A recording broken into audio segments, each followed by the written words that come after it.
Close your eyes for a moment and listen to the soft rhythm of your own certainty.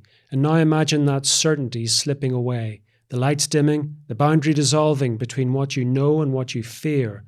Let's explore the neuroscience behind our fears here on Things Visible and Invisible.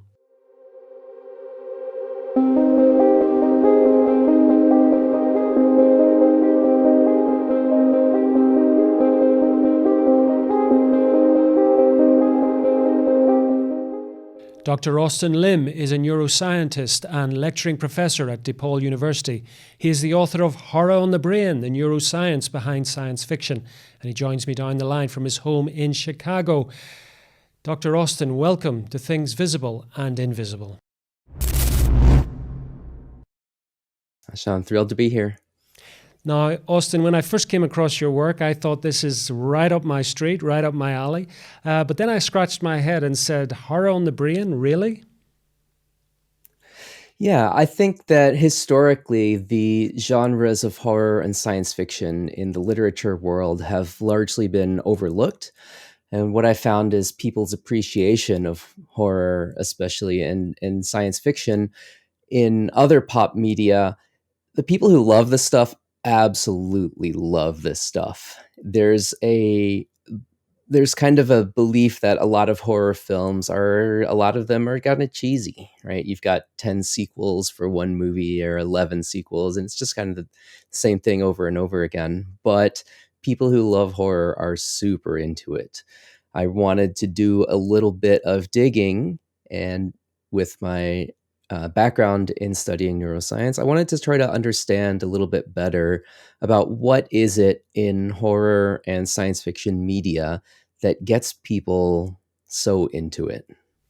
Well, and that's what the inspiration was for my book. Absolutely. Well, I think you've come to the right place, if I may say, Austin, because that's right up our street, as I say. But you're absolutely right. I mean, it would be fair to say that even within the literary world, horror fiction and science fiction as well have both been seen as a sort of, the undesirables, the sort of the people you wouldn't want at a respectable literary soiree, if you like. Science, I don't think, has ever taken some of the science or pseudoscience in horror fiction that seriously, and probably rightly so.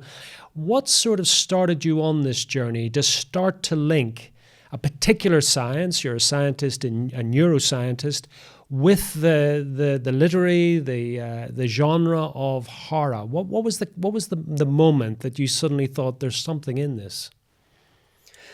A lot of it comes from my experience teaching undergrads and grad students. They have the most fascinating questions that would have never come into my mind just from my own little insulated world of scientists. Speaking with people from all kinds of different academic backgrounds allows them to bring all of their experiences, and they come to classes with these really fascinating questions that just got me digging into it. A lot of the questions revolve around some cultural differences, actually.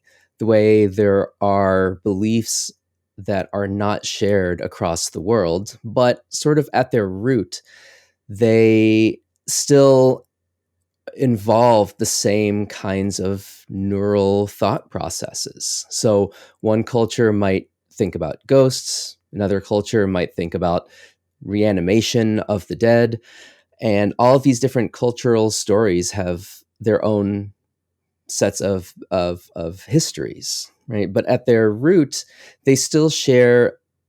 At the human experience, we are still fascinated by those kinds of questions. We still really enjoy being scared by things. We still like having a sense of unsettledness where we just want to know more. And I think there's a combination between curiosity that has really driven some of the underlying ties between these different cultures. We've always wanted to know what happens after death, for example. That's not a new question, right? That's been around since forever, really. And people are still very, very curious about that question. Yeah, I mean, there's an element in the horror genre, which you're right, which is sort of the shock, the fear element, the creepiness of it, if you like, spooky. Various words are attached to it, but there's also I remember speaking to somebody who had written a horror novel, and they were talking about the sort of underlying themes within it, and the ability within the horror genre to play with philosophical ideas and theological ideas that you wouldn't get in a novel about everyday life in Chicago. Is there an element as well that horror is a sort of a genre where anything is possible and everything is possible? Yeah, I think you're totally right. From the way I imagine the sort of origin of both horror and science fiction is with Mary Shelley's Frankenstein. Right, it's a little more than 200 years old, and she really pulls out all of these excellent themes about what's it like to be responsible for the creation of something. Right. And we're always wondering, we're thinking about that when you give birth and when you have children, what's that process like? And I think that Shelley plays into that idea quite a bit.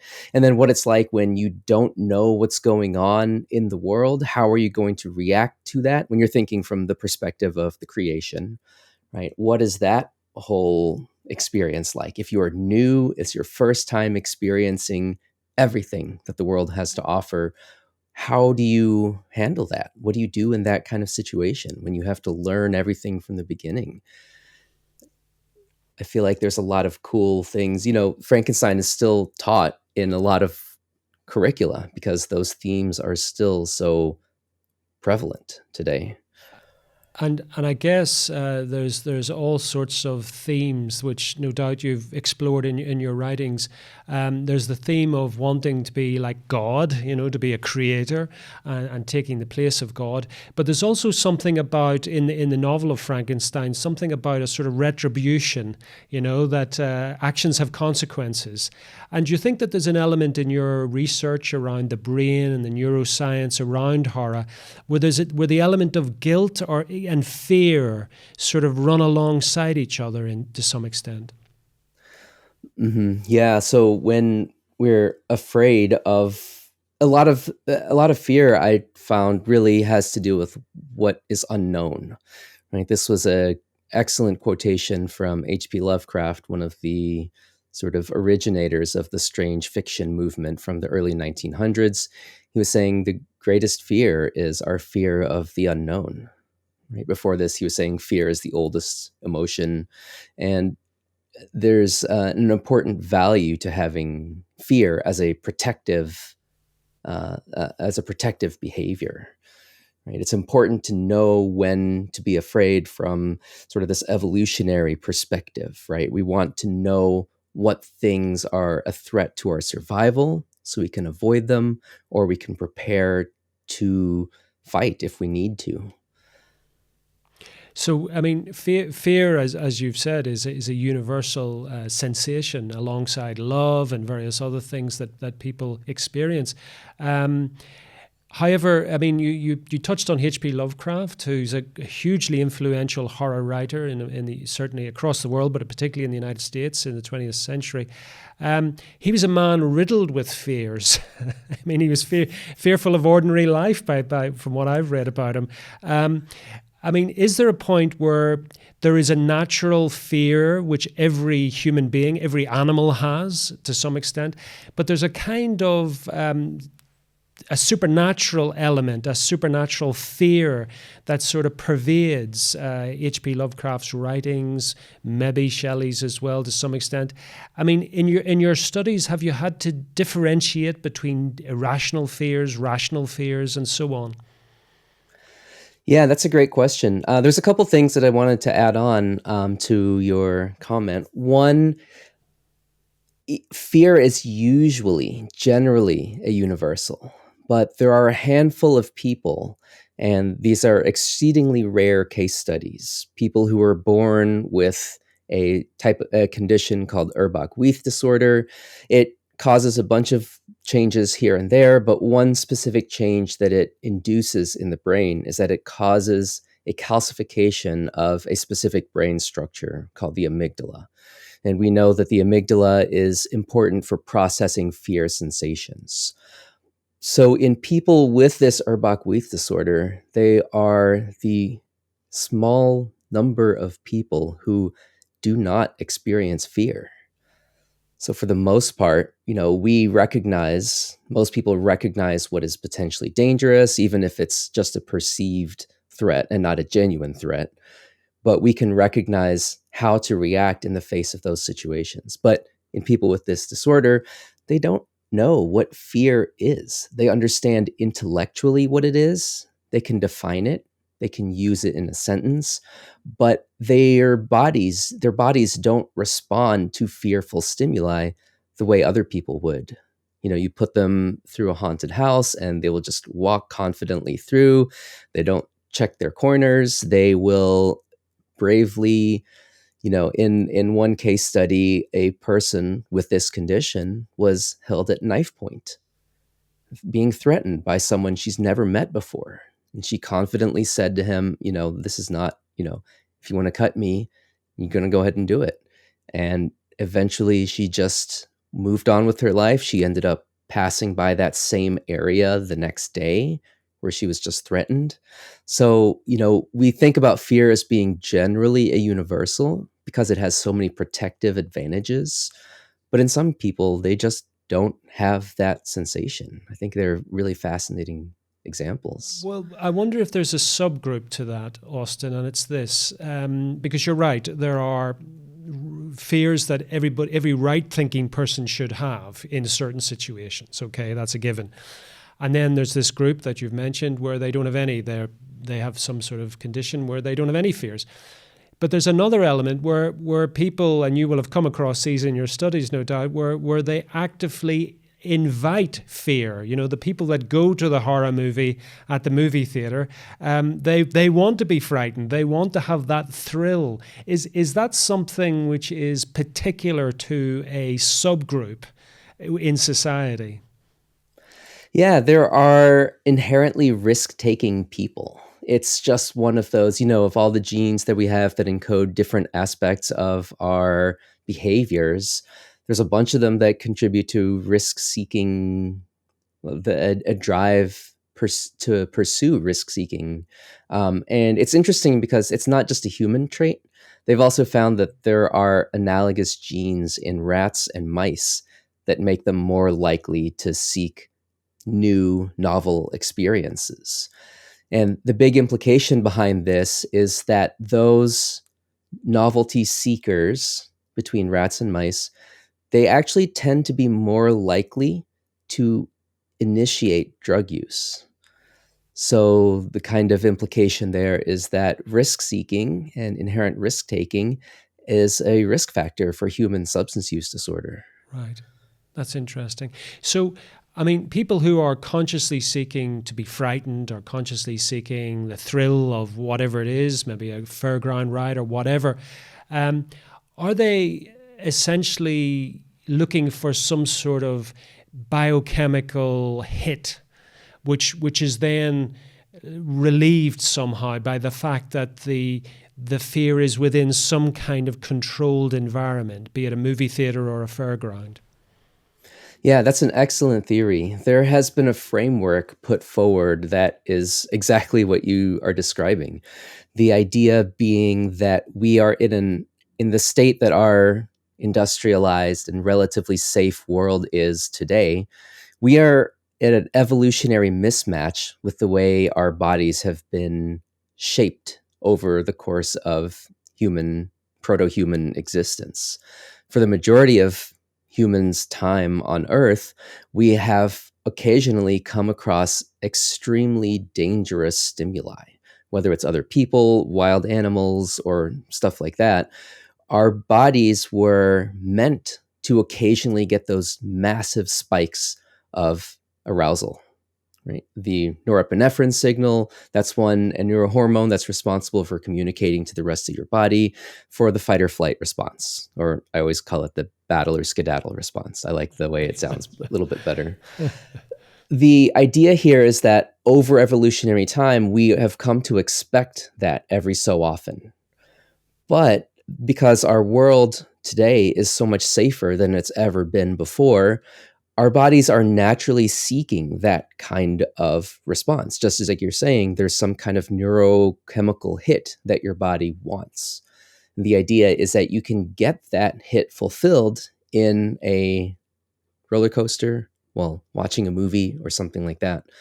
The clinical implication behind this evolutionary mismatch is that if you don't get this hit, this is kind of the controversial bit here. If you don't get this hit, then your body is going to initiate that response, but it's not going to do so in a giant spike that dips off after you get hit by a jump scare.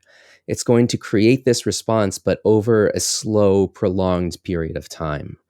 So instead of feeling a sudden fear response and coming back to normal, your body remains in this slightly elevated, stressful mindset or stressful body state over the course of weeks, months. And we know that those slight changes to your physiology have some negative health consequences attached to them.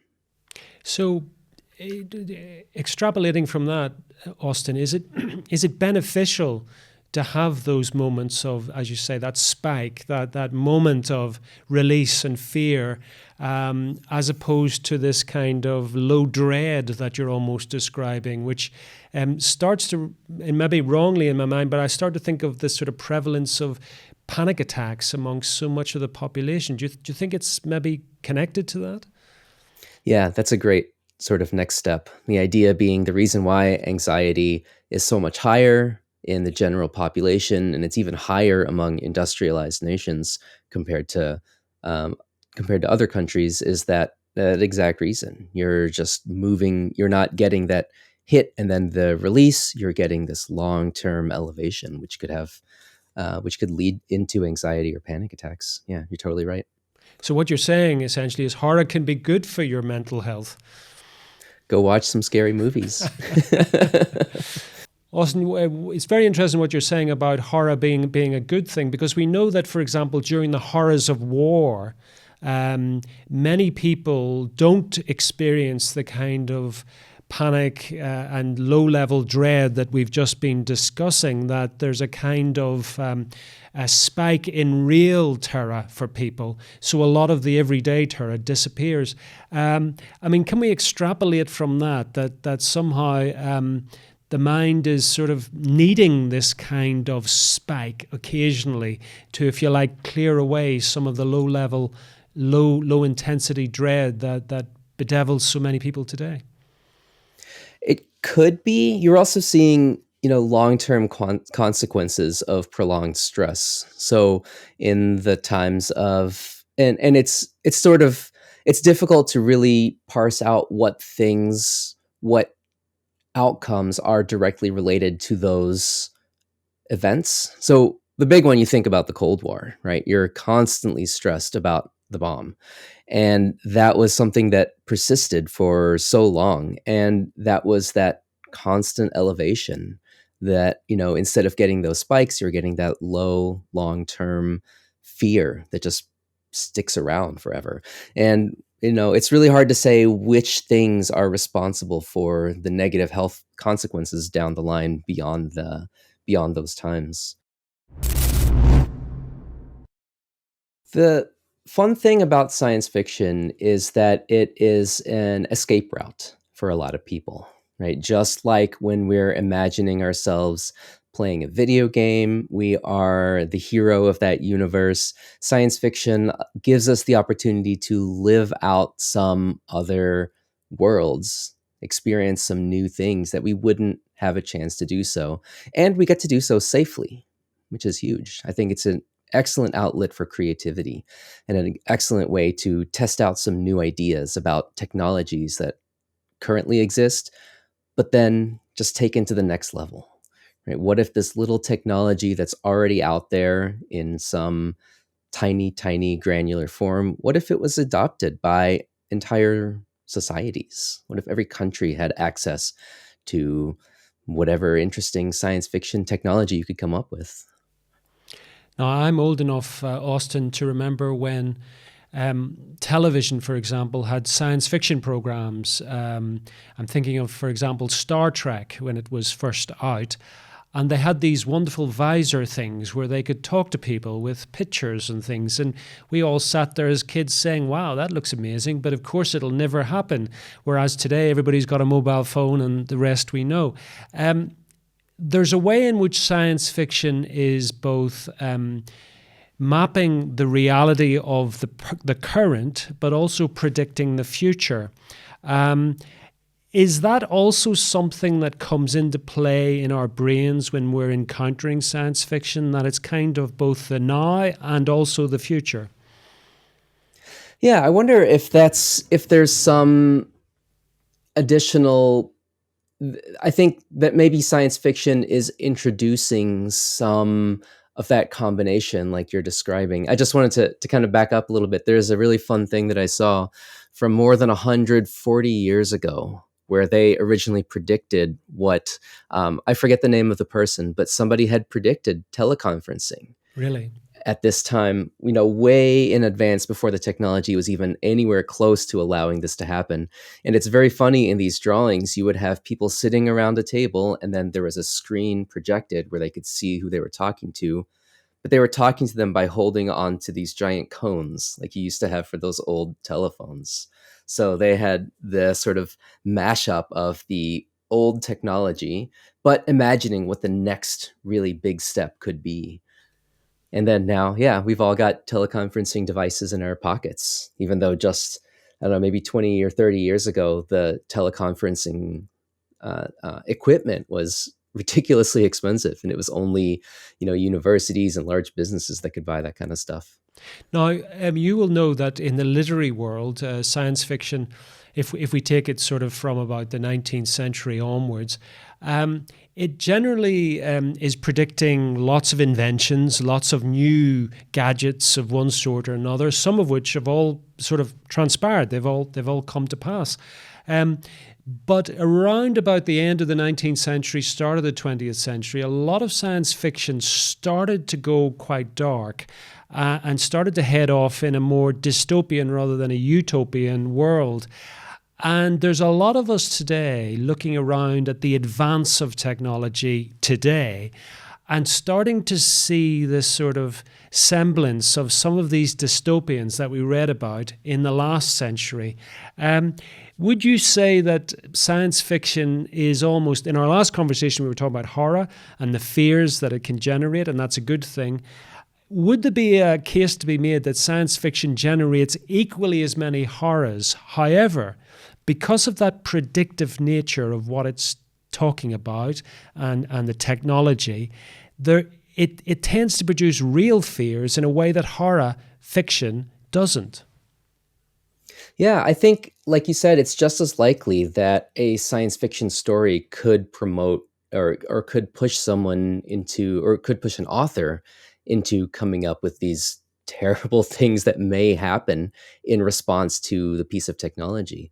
The big one that I think of immediately whenever I'm imagining science fiction / horror as a genre would be Harlan Ellison's "I Have No Mouth and I Must Scream."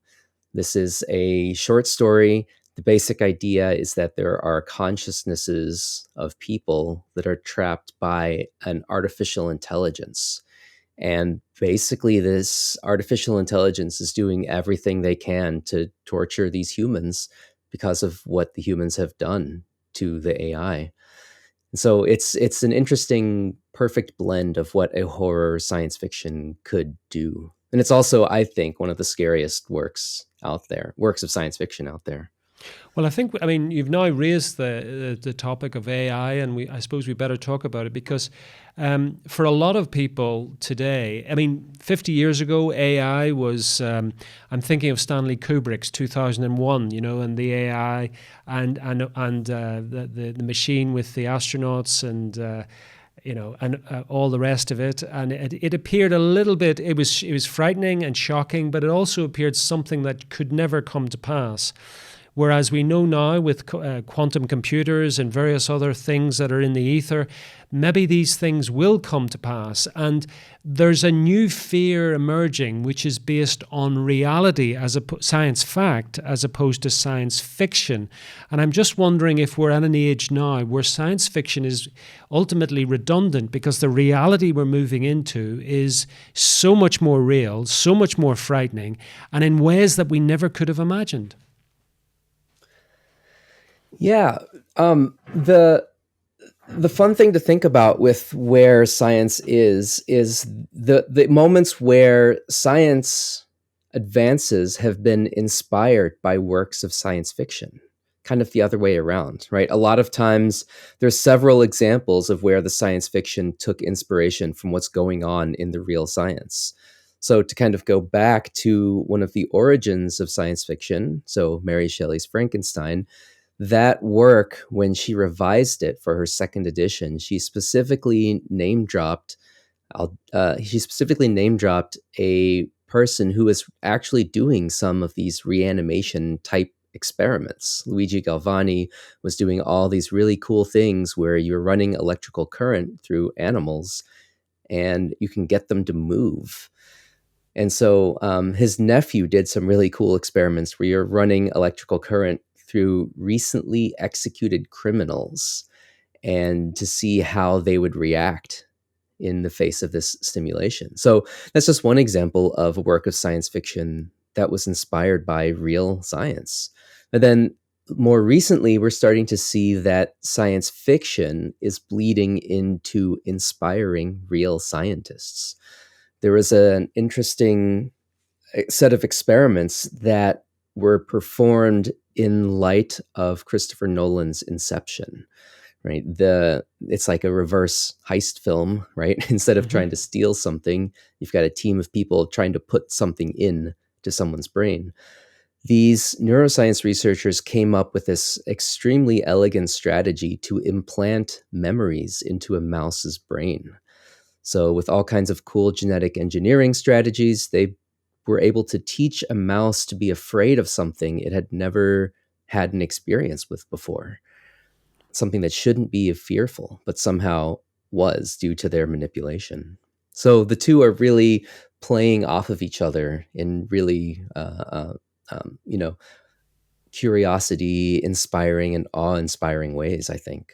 Well, perhaps just listening to us now, maybe we shouldn't be surprised by that. I mean, it's always been the case. I mean, but also, I mean, the minds of science fiction writers are often full of scientific ideas, technological possibilities. And so are the scientists who are carrying out experiments, who are trying to advance science in whatever way they are. I suppose where they kind of divide sometimes is this idea of sort of an ethical barrier, if you like. In science fiction, there isn't one. You can do what you like in terms of the universe you create. Whereas scientists, certainly in this world, are supposed to be guided by certain kind of ethical guidelines. Do you think, or is there an element now where all bets are off? And with AI in particular, anything and everything is now possible.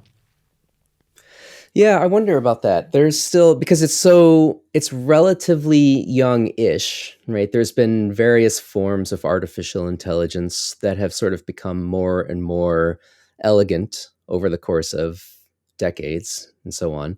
But with the rise of these large language models that are popping up everywhere that can generate seemingly new ideas, it really is the Wild West for what artificial intelligence can do and what it can be used for. There's really meaningful applications for it. It can reduce the redundancy for what a lot of researchers are having to deal with, right? Analyzing data. The biology is so far advanced that you're able to collect tons and tons of data, but don't have the processing power to extract anything meaningful out of those data. So it ends up being a way, AI ends up being a way to save on time, actually collect meaningful stuff. But then again, you get all those unusual ethical blurrinesses when it comes to new technology. There's not a great framework for what you can and can't do with it yet.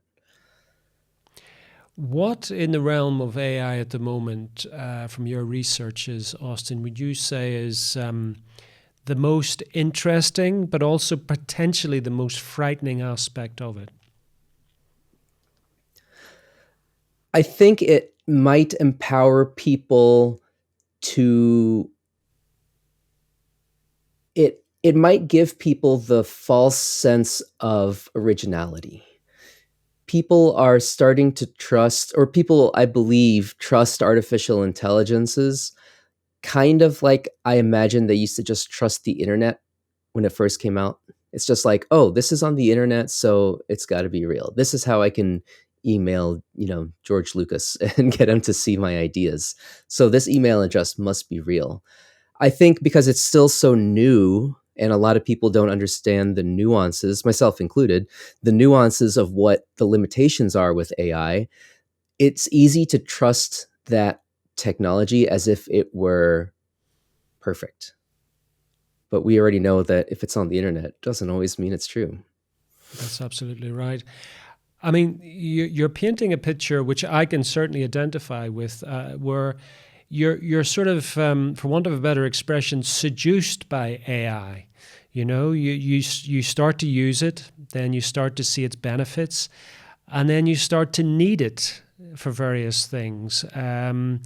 And I'm wondering if this is a dark path we're going down, where there's so much of human creativity, what it is to be human, which is sort of being given over to essentially a computer system, an artificial intelligence of some sort. Do you think that somehow, I mean, again, sort of going back to the science fiction world, there's so many examples where the encounter with other species or other entities or greater intelligence takes away from what it is to be human. Do you think that all of us in 21st century, the world, are moving in that direction where we're sort of being emptied out as human beings by this AI technology? Yeah, that would be a pretty dark future. I wonder if there's it always works best. New technologies really work best in conjunction with taking advantage of what humans can do, right? So, for example, calculators, right? They can do all kinds of calculations like multiplications and divisions that humans just could not do at that speed. But then it's still essentially just a series of circuits. It has no flexibility. And flexibility, the ability to shift your thinking, has always been humans' greatest advantage. That's what allows us to outperform other animals at the evolutionary scale, right? That's what we do best. That's what our brains are mostly designed for, just the ability to change and respond accurately to changing environments. So, you can have computers that are excellent for certain behaviors, but they always work best in conjunction with people. I remember seeing a thing about these chess players where you could get the most powerful chess program which could beat the most powerful human chess player, but if you get a team of human chess players with the computer to sort of guide them and have them react under those circumstances, they're going to win over that chess program. That's fascinating.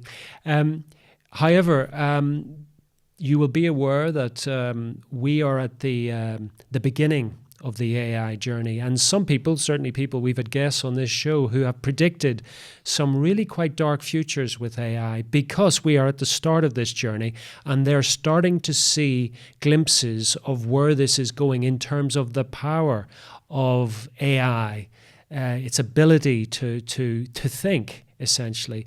Are you at all worried, concerned, fearful of the ability of the AI to match human ingenuity, to match the human genius in a sense, and maybe to outstrip it at some point?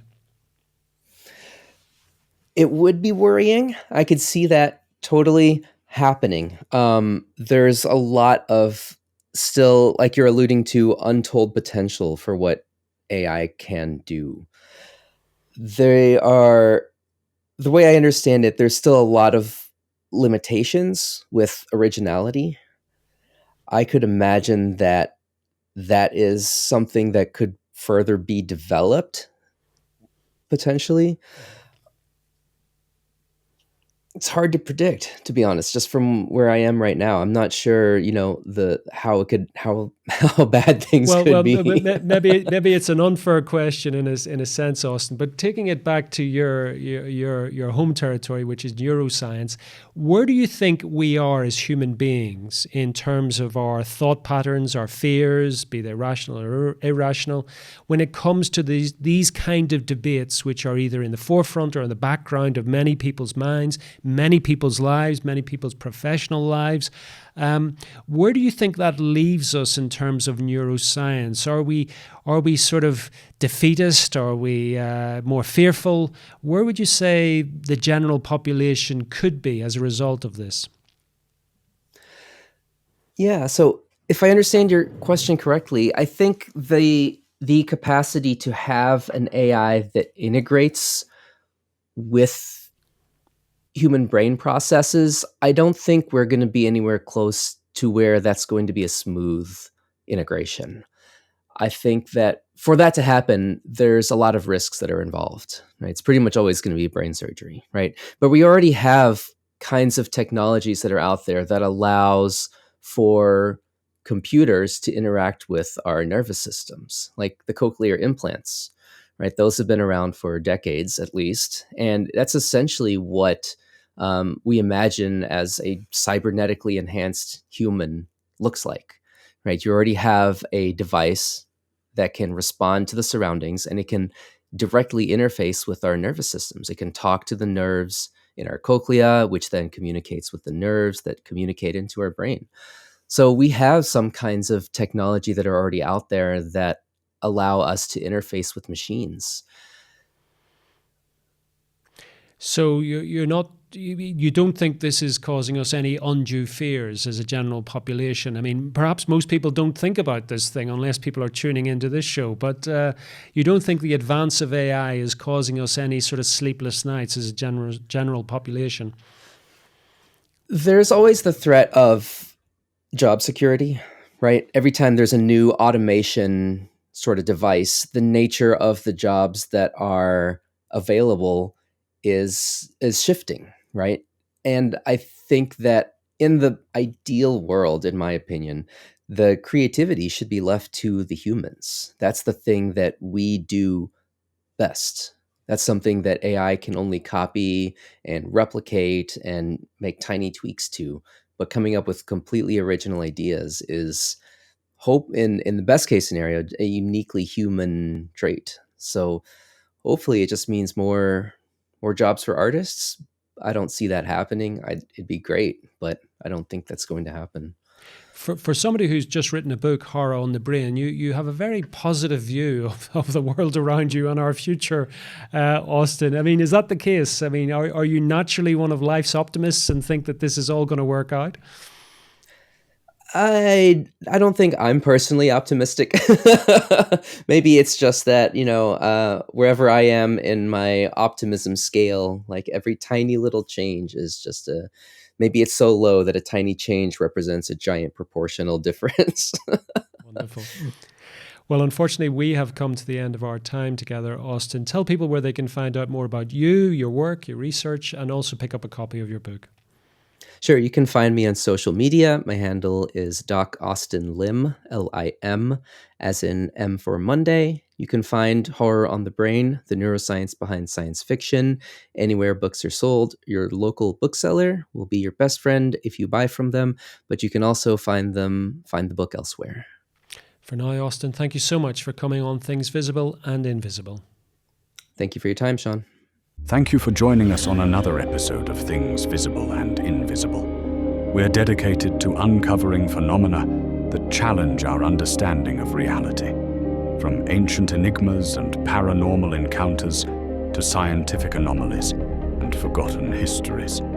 If you enjoyed this journey into the mysterious and unexplained, please consider subscribing to our channel and hitting the notification bell to stay updated on future explorations. Have a personal experience or story that aligns with our investigations? We'd love to hear from you. Visit our website at tvi.show and reach out through our contact form. While we can't feature every submission, we review them all, and your story might be featured in an upcoming episode. To support our continued investigations, please consider becoming a Patreon supporter or channel member.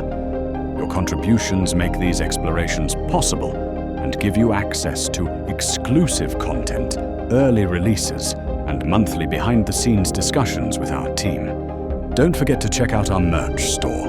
We've got everything from TVI-branded t-shirts and hoodies to stickers and coffee mugs, perfect for showing your support while keeping the mysteries close. Thank you for watching, and we'll see you next time as we continue to explore the things visible and invisible.